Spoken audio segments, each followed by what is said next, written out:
Welcome back. This is Rickey Chavez with Battle Ready. The process of reinventing yourself. In people's lives, a lot of things go on, good, bad.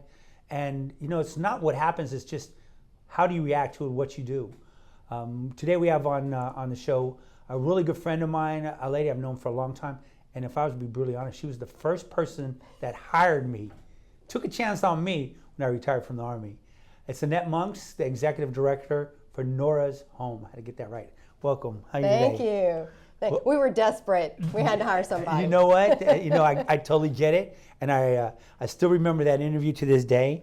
But that was 23 years ago or something like that. Long time. And it's just amazing how both of our careers and our lives have, gone their different directions. You've done a lot of amazing things, but now you're at Nora's Home. Yeah. You want to tell me a little bit about that? Yeah, you know what? I'll give you a scenario. Okay. So have your kids ever had strep throat? Yes. Okay. So let's say one of your kids comes home with strep throat and they just can't knock it. I mean, it just keeps coming back. It keeps coming back. And then it goes to their heart. And then it gets to the point where it damages their heart so much they have to have a heart transplant. Okay. And but you're not anywhere around a place that does transplants, so you have to travel. So you travel to another city, another country, another whatever, and you don't know anyone there, but you have to be there for months on end. So that's pretty scary. Sure. And you have to stay somewhere. You can't stay in the hospital the whole time because before a transplant, you have lots of testing to do. After a transplant, you have to be there to make sure that you're not rejecting your organ. So where do you go? That's where we come in. So Nora's Home gives affordable housing to people who are transplant patients or their families, and for long periods of time. And our mission is to ensure that we don't turn anyone away for their inability to pay. So we're here for them. I remember when you told me about that, and I'm like, tell me about that. I remember what you said. I think you said something like, Ronald McDonald's house, we're like that for the transplant patients, right? Specifically for transplant, yeah. And I thought that was pretty amazing. It's funny, and I think I told you the story that I was taking out one of my clients, and I was downtown, or actually in the Bel Air area. I went to eat with the doctor, and he introduced me to a transplant surgeon. Now, I've never met one before, and then Huge is there, and I think we talked about this. When you buy that car that nobody's ever seen, you've never seen, and all of a sudden you buy it, you're on the road, and it's everywhere. Yep. So now you're out there just letting everybody know about it. Letting everybody know about Nora's Home and about organ donation. Okay. How important that is. The first thing they let me do when I started with Nora's Home was to watch an organ transplant. So I watched a live organ transplant where a daughter was giving her kidney to her dad. And it was pretty cool. It was amazing. Oh, yeah. Pretty emotional, I'm sure. Yeah. With the family and everything? Yeah. And, at our home, besides just having a place for people to stay, which is important, it's got to be clean, the ventilation's got to be right, all those things have to be right. But we also, people meet each other. We even have a couple who met there. And so It's really cool when they come back for tests. They come back for clinic every year. Okay. And they're now a couple and they're getting married and they met there, which is really cool. Oh, wow. So you never know you're going to meet somebody. And we have lots of groups that come out to do things for the people, the recipients and the families. And last night we had a gentleman come out, bring pizza to everybody, and then his brother plays guitar, and they just sat and played guitar for 2 hours and visited with a group of 40 people from the home. So it's really cool. Man, that's amazing. I think about it and your journey to get here. And part of this story and part of this show is about reinventing yourself. Mm-hmm. So this is like way different than what you did in the past. Yeah. I guess yes and no. Okay. Because I was in the staffing industry, as you know, for 34 years, and I kind of moved up through the ranks in the staffing industry and worked for international companies and for a regional firm. And it's kind of altruistic as well. I mean, if you think about it, you want to help find people jobs, you want to help companies find great people. So a lot of people who are in staffing have that, want to give kind of mentality. Sure. But also want to make money kind of mentality. Okay. And so, I think you asked me before, you said, well, were your friends surprised, when you made the change? Right. Or so. And the answer was no. I mean, they weren't surprised at all. They were super excited for me, and it fits kind of into kind of my nature. And so how I manage is very similar to how I would work in a volunteer kind of a nonprofit. So no surprise to them. Okay. And how hard was the decision? Because I know, and we'll come back, and in one of our next shows, we'll talk a little bit about the transition. But how is the transition going for you? I mean, it's different. Yes, the giving's there, but just it's really a different kind of giving, right? It is. It's interesting. Usually, when you're selling something, you have a product or a service and you sell it, and there's the value is there.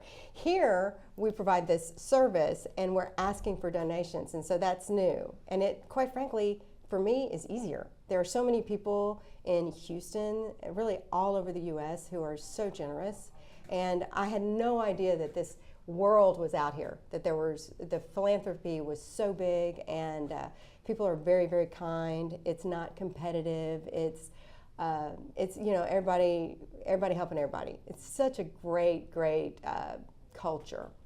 Yeah, I remember actually probably a month or so ago when you and I were talking about your position. Adam was one of my shows before, and I introduced you and Adam, and you guys kind of do the same thing for different organizations. And I remember sitting there and watching you guys and listening to you guys talk. It was an amazing conversation. We were talking that nonprofit talk. Yeah, it was Russian to me, but hey, it's always good to learn a different language, right? Yeah. But it was just, I think the amazing part to me is how freely you guys shared. Yes. We really want to help each other to be successful. And in our industry, I felt that way about other organizations that were staffing. I really did, and I wanted to help my friends be successful because there was enough business for everybody, but not everybody thinks that way. Well, and I think that's a good fact, and one of the points we're going to get out of the show is it's not how much you do, but it's how much you help. And help doesn't mean just your organization, but there's a right person for every job and a right person for every organization, and you may or may not know that right person, but if you network with like-minded people, everybody wins, right? It's a win-win. I agree. Yes. And that's I think I learned that from you way back when I came out of the Army, fresh out of the Army. I'm sitting in the office with you. We're talking, and I was just yes, go, yes, do, yes, and you kind of used that. I can remember that. I just remember you saying, "Oh, you mean you can have sick days?" Remember that? Oh yeah, that was my amazing transition. I didn't even know that existed. Yeah, I still that man. Sick days. Sick days. Not for you. So you don't get sick days. Everyone else gets sick days. It's and one of the things about this show is talking, and hopefully the people that are listening to it and finding time to review our show. Some things like this is just amazing, because one of the things I do also is I help transitioning servicemen and women come to the civilian world, and we've been doing this for anywhere from 2 to 3 to 20 to 30 years, and it's like, what's really out here? What do we do? And I remember, if I talk about our relationship at that time, it was just these worlds colliding. I remember you were single at the time.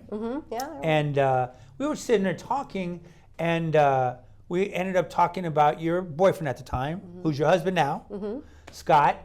And we were downtown, and he worked in the northwest side of town, and he ended up being my son's teacher. That's how small the world is. So I think as long as you put good out, you get good back, right? Yeah. And you know what? 100% of the time you don't always get it back, and that's okay.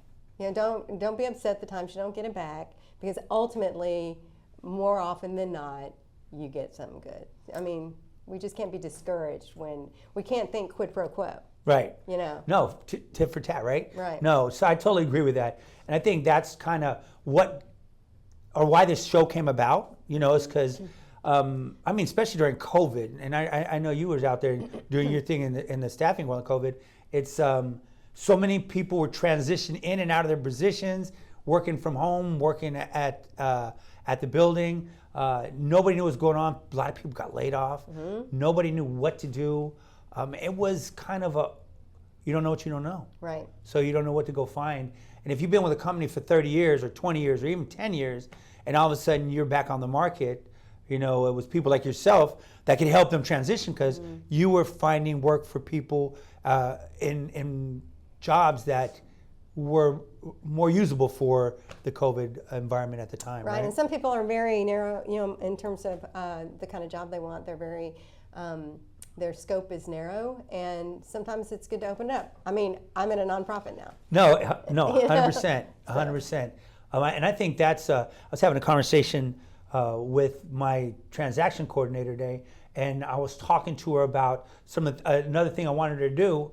And she says, well, you know, I wasn't thinking about doing that because, you know, I wanted to kind of stay in my lane, and I want to make sure that I can differentiate the different positions. And then I basically said, well, I think it's really important that you don't pigeonhole yourself.